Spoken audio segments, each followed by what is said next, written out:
वैकुंठवासी आदरणीय शाह सावळेराम होडगर यांना अखेरची तिलांजली समर्पित करण्यासाठी उपस्थित असणारे सर्व शोकाकुल बंधू माता आणि भगिनींनो, ज्यांची या ठिकाणी गोड अशी प्रवचन रूपी सेवा झाली, असे आपल्या गावचं असणारे भूषण आदरणीय हरिभक्त परायण ज्ञानेश्वरीताई बाबासाहेब शिंदे यांचेही या होडगर परिवार आणि आपणा सर्वांच्या वतीने या ठिकाणी ऋण व्यक्त करतो। आत्ताच या ठिकाणी माझे असणारे सहकारी मित्र शाजीराव पाटलांनी त्यांचा जीवनपट सांगण्याचा प्रयत्न या ठिकाणी केला।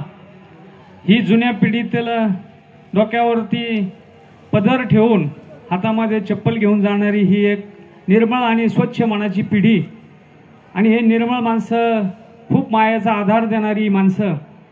आज या आईंच्या बाबत बोलायचं तर त्या होंडे परिवाराच्या त्या कन्या आणि ह्या होडगर परिवारामध्ये ज्यावेळी त्यांनी सावळेराम बाबांशी विवाह केला आणि त्या माध्यमातून आपला प्रपंच करता येत असताना आपले असणारे चिरंजीव आश्रुमामा असतील, त्याचप्रमाणे 4 सुकन्या, त्यामध्ये सळवाक्का असतील, सरसाक्का असतील, त्याचप्रमाणे आमच्या असणाऱ्या शिंदवाक्का असतील, ताराक्का असतील, ह्या 4 मुली, 1 मुलगा, आणि होडगर परिवारामध्ये मोठ्या असल्या कारणानं फार मोठा असणारा होडगर परिवाराच्या त्या मोठ्या सुनबाई अतिशय चांगला आणि सुसंस्कारित जीवन, पवित्र मनाने निर्मळ असं जीवन त्या जगल्या। विशेषतः त्यांच्या असणारे एक भगिनी सुसलादे परिवारामध्ये, त्याचप्रमाणे एक भगिनी आमच्या असणारे राजाराम मामा असतील, सखाराम मामा असतील, त्याचप्रमाणे माळूमामा असतील, सीतामामी असतील, स्वर्गीय गीतामामी असतील, यांच्या त्या मावशी, आणि फार मोठ्या परिवारामध्ये चांगले संस्कार मातोश्रींनी या दिले।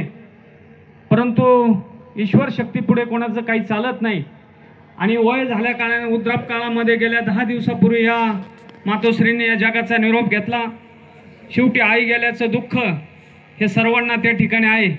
विशेषतः जाता येता शिंदवाक्काच्या घरासमोर, त्याचप्रमाणे आसाराम मामाच्या घरासमोर ते बसायच्या आणि जाता येता त्या घराचं राखण त्या करायच्या। परंतु आता हे राखण त्यांचं ते हरपलेलं आहे। शेवटी असो, ईश्वर शक्तीपुढे काही चालत नाही, आताच मी ते म्हणून गेलो। आणि म्हणून ह्या आई गेल्यानं सर्व होडगर परिवार, सर्व मुली, सर्व नातेवाईक, आत्पेष्ट, विशेषतः होंडे परिवार, या सर्वांना जे काही दुःख झालं, हे दुःख सहन करण्याची शक्ती, बुद्धी, सामर्थ्य परमेश्वरानं त्यांना देव, असे मी उपस्थित आपणा सर्वांच्या वतीने, त्याचप्रमाणे आपल्या विळद आणि पिंपरी गावच्या वतीने, कृषी उत्पन्न बाजार समितीचं आमचं सर्व संचालक मंडळांच्या वतीने, आणि स्वर्गीय आमचं श्रद्धास्थान आदरणीय आमदार शिवाजीराव कर्डील साहेब मित्रमंडळाच्या वतीने आईंना या ठिकाणी भावपूर्ण अशी आदरांजली व्यक्त करतो। यानंतर तालुका कृषी अधिकारी श्री भाऊसाहेब होंडे साहेब यांनाही विनंती करतो का त्यांनी या ठिकाणी आदरांजली व्यक्त करावी। त्यानंतर पाहुणे मंडळीतून जर कोणाला श्रद्धांजली